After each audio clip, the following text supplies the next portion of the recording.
Barcelona menang 1-0 tapi ada 2 kartu merah. Milan merosot ke urutan 7. Liverpool akhirnya menang tandang juga. Halo, salam jumpa kembali dengan gilabola.com. Barcelona mendorong Espanyol ke jurang degradasi.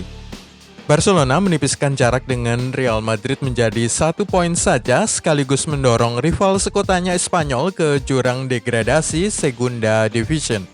Hasil kemenangan Barcelona 1-0 tadi malam mendekatkan jarak kembali dengan pemimpin klasemen Real Madrid dengan Los Blancos dijadwalkan untuk menghadapi Deportivo Alaves pada hari Jumat. Kekalahan tadi malam juga menyeret Espanyol ke divisi kedua. Penampilan Barca tadi malam sama sekali tidak mengesankan. Jauh dari performa dominan yang terlihat dalam tandang terbarunya di Villarreal 3 hari lalu, karena Espanyol selaku rival tersengit Barcelona memastikan bahwa pertandingan malam tadi adalah derby yang sulit dan kontroversial. 2 kartu merah tadi malam. Ansu Fati dan Paul Lozano sama-sama diusir wasit dalam selang beberapa menit saja satu sama lain pada awal babak kedua pertandingan Barcelona versus Espanyol.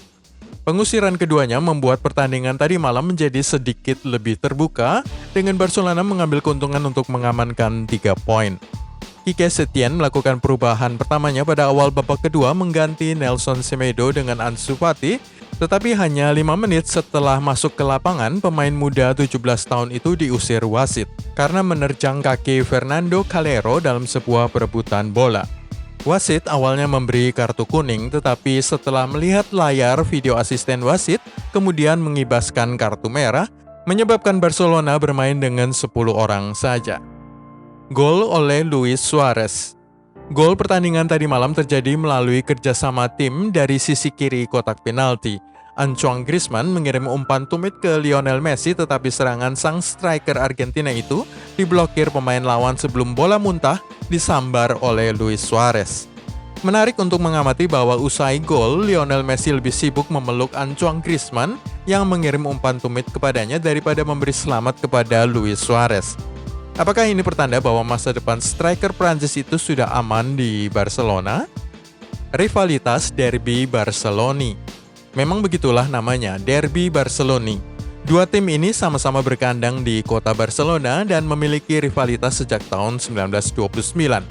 Sudah 4 kali sepanjang sejarah Espanyol bisa finish pada akhir musim dengan posisi lebih tinggi daripada Barca. Namun keempatnya terjadi pada dekade tahun 1930-an dan tahun 1940-an. Rivalitas yang dinamakan Derby Barcelona ini berlanjut ke periode 1967 sampai 1987, di mana Espanyol 3 kali finish pada urutan ketiga, hanya 1 posisi di bawah Barcelona. Tetapi dalam 14 musim terakhir, selisih keduanya sangat lebar, nyaris setengah klasemen sendiri. Posisi terbaik Espanyol pada ranking kelima klasemen terjadi pada tahun 2005. Sesudah itu tidak pernah lebih tinggi lagi daripada posisi ke-8 yang dicapai pada tahun 2011 dan posisi ke-7 tahun lalu. Kegigihan Espanyol dan keinginan mereka menimbulkan kekecewaan terhadap Barca terlihat pada 2 atau 3 peluang emas tim tamu itu pada laga tadi malam di Camp Nou. Pada menit-menit pertama hampir saja Espanyol unggul lebih dulu. Beruntung kiper Marc-André ter Stegen sigap menghalangi bola. Juga selang beberapa menit kemudian masih di babak pertama, Clement Lenglet hampir saja menjebol gawangnya sendiri. Beruntung si kiper Jerman itu berhasil mencegah bola masuk agar tidak menjadi gol bunuh diri yang memalukan. Bola muntah yang disambar satu pemain Espanyol membentur tiang kiri gawang. Hasil Liga Italia, Milan turun ke posisi ke-7. Milan terpaksa turun lagi ke posisi ke-7 klasemen Liga Italia setelah 2 pesaing terdekatnya, Napoli dan Roma, sama-sama menang tadi malam. Kemarin Milan dengan perkasa duduk di posisi kelima klasemen Serie A setelah menang 4-2 atas Juventus dengan 4 gol beruntun setelah mereka tertinggal 0-2 lebih dulu dari Juventus. Tetapi posisi kelima itu hanya bertahan selama 24 jam. Napoli menang 2-1 di Genoa dengan gol-gol dari Dries Mertens dan Hirving Lozano. Itu sudah sekitar jam 2 malam Kamis dini hari, menyebabkan Milan merosot ke urutan ke-6. Beberapa jam kemudian Roma terlihat akan kalah tertinggal 0-1 dari Parma hanya dalam waktu 9 menit saja. Beruntung pemain pinjaman dari Arsenal, Henrikh Mkhitaryan, mencetak gol pada menit 43, sebelum satu rekan lain, Zordang Verretou, menambahkan gol kedua Giallorossi. Roma naik ke posisi kelima, Napoli posisi keenam. Sama-sama 51 poin hasil kemenangan, dan Milan untuk sementara harus mengalah merosot ke posisi ketujuh atau di luar jatah kompetisi Eropa. Sisa laga Milan musim ini. Milan masih memiliki 7 pertandingan lagi untuk menyelamatkan nasib mereka lolos ke kompetisi Eropa, dengan laga Liga Eropa menjadi pilihan yang cukup realistis. Dari 7 pertandingan tersisa itu, 2 sangat sulit karena tandang ke Napoli pada 13 Juli dan menjamu Atalanta pada 27 Juli. Tetapi 5 laga lainnya cukup realistis untuk berharap bahwa Rossoneri bisa mengoleksi 3 poin, yakni melawan Parma, Bologna, Sassuolo, Sampdoria, dan Cagliari. Milan mengincar 3 pemain muda. Milan menyiapkan dana 1,2 triliun rupiah untuk bisa memboyong 3 pemain muda berbakat. Mereka adalah Sandro Tonali, Christopher Aye, dan Dusan Vlahovic. Milan sudah merencanakan perubahan lagi pada musim depan dengan kabar masuknya Ralf Rangnick. Ada dana 1,2 triliun rupiah untuk mengincar 3 pemain. Nama-nama yang dikejar oleh Rossoneri ini tetap sesuai dengan fokus baru mereka, yaitu pemain muda dengan talenta bagus yang bisa membantu tim selama bertahun-tahun ke depan. Nama pertama yang disebut menjadi agenda utama Rossoneri adalah gelandang Brescia Sandro Tonali yang juga diincar oleh Inter Milan. Meskipun Nerazzurri sempat disebut sebagai tim yang paling favorit untuk memboyong Tonali, namun laporan dari Sky Sport Italia kini menyebut Milan juga menjadi kandidat serius untuk mendaratkan gelandang berusia 20 tahun itu. Pemain kedua yang diburu oleh Milan adalah bek asal Celtic Christopher Aye. Satu nama lagi adalah striker muda Fiorentina Dusan Vlahovic. Atalanta menggusur Inter. Hasil Liga Italia paling mencolok tadi malam dan harus kita sebut di sini adalah kemenangan Atalanta 2 gol tanpa balas atas Sampdoria. 2 gol dari Rafael Toloi dan Luis Muriel itu membawa La Dea ke posisi ketiga klasemen Liga Italia, membawa satu lagi kesaksian perihal betapa hebatnya musim 2019-2020 untuk tim asal Italia Utara tersebut. Atalanta akan menantikan nasib mereka di perempat final pada drawing Liga Champions hari Jumat. Saat ini Atalanta 66 poin, 2 poin di bawah Lazio dengan 7 laga sisa sampai akhir musim. Inter berada di posisi keempat klasemen Serie A dengan 64 poin. Sebelum kita membahas kemenangan pertama Liverpool saat tandang sejak Februari 2020, serta pesan tersembunyi apa yang saling dikirimkan oleh Manchester City dan The Reds usai kemenangan tadi malam, klik dulu subscribe, share, dan tendang loncengnya. Update transfer hari ini. Manchester City dan Juventus merupakan 2 tim terdepan yang akan mengontrak pemain sayap Wolves Adama Traore menurut laporan ESPN. Sementara itu Chelsea yakin bisa merekrut bintang Bayer Leverkusen Kai Havertz dengan sebuah laporan di Inggris mengatakan bahwa mereka akan dengan senang hati membayar 100 juta euros atau 1,63 triliun rupiah untuk pemain berusia 21 tahun itu. Namun Kai Havertz sendiri telah mengatakan keinginannya untuk bermain bagi Real Madrid. Borussia Dortmund telah menetapkan batas waktu tanggal 10 Agustus guna menerima tawaran bagi Jadon Sancho. Manchester United adalah tim yang paling tertarik dan mereka mungkin bersedia membayar sampai 1,63 triliun rupiah. Sancho sendiri sudah mengutarakan keinginannya untuk pergi.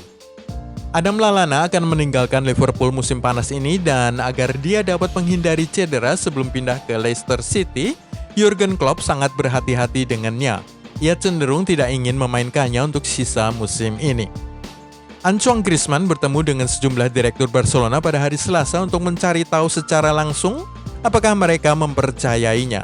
Menurut laporan di Prancis, Eric Abidal dan Quique Setien juga hadir dalam pertemuan itu dan mereka mengatakan bahwa mereka berdua memiliki rasa percaya padanya dan memasukkan Griezmann dalam rencana permainan mereka musim depan. Barcelona ingin melakukan kesepakatan pertukaran dengan Tottenham Hotspur dan menurut laporan London Evening Standard, mereka telah bertanya tentang Tanguy Ndombele dan Ryan Sessegnon. Blaugrana telah menawarkan Philippe Coutinho, Samuel Umtiti, dan Nelson Semedo di atas meja sebagai alat tukar. Real Madrid tidak melupakan Paul Pogba menurut laporan France Football. Gelandang Manchester United itu tetap menjadi salah satu target mereka untuk musim panas ini. Dia hanya memiliki 1 tahun tersisa pada kontraknya. Manchester United sedang mencari seorang bek tengah sisi kiri untuk berpasangan dengan Harry Maguire dan telah mengidentifikasi Nathan Ake, Tyrone Mings, serta Alessio Romagnoli sebagai kandidat yang tepat. Pep Guardiola ingin agar Manchester City mencari pengganti Leroy Sané dan menurut laporan Sport Bild, klub mengejar pemain Bayern Munchen Kingsley Coman. Pemain Belanda Wout Weghorst mencetak 16 gol di Wolfsburg musim ini dan itu telah menarik perhatian Arsenal. Striker itu mengatakan kepada Bild bahwa akan sulit untuk menolak tawaran dari klub Liga Inggris. Mario Mandzukic adalah salah satu nama yang dipertimbangkan oleh Inter, menurut laporan La Gazzetta dello Sport. Pemain asal Kroasia itu memiliki hubungan yang baik dengan CEO Inter, Beppe Marotta, dan dia bisa menjadi alternatif yang lebih murah daripada Olivier Giroud maupun Edin Dzeko. Bristol City sedang mempertimbangkan untuk menunjuk John Terry sebagai manajer baru mereka, menurut laporan Football Insider. Mantan kapten Chelsea itu saat ini adalah asisten dari Dean Smith di Aston Villa. Aitor Karanka adalah nama lain yang tengah dipertimbangkan. Sementara itu, menurut laporan The Times, Tammy Abraham telah meminta kenaikan gaji di Chelsea. Dia mengincar angka sekitar 130.000 pound per minggu atau setara dengan 2,3 miliar rupiah. Manchester City menang 5-0. Pasukan Pep Guardiola menang 5-0 atas tamunya Newcastle United tadi malam. Kelima gol dari Manchester City itu secara mengesankan disumbangkan oleh 5 pemain berbeda. Dimulai oleh Gabriel Jesus pada menit ke-10 sebelum Riyad Mahrez menambahkan gol kedua selang 11 menit kemudian. Kembali sang pemain berhasil melepaskan serangan yang dibersihkan oleh Matt Ritchie tetapi dipantulkan lagi oleh Federico Fernandes ke gawangnya sendiri menjadi gol ketiga tim biru langit tersebut. Gol keempat dilesakan oleh David Silva sebelum pada menit-menit terakhir pertandingan, pemain pengganti Raheem Sterling menambahkan gol kelima.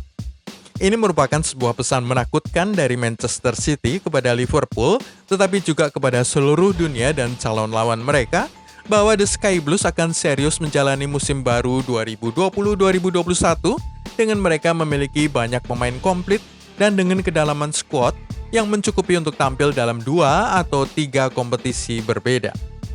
Liverpool 2 gol 2 menit.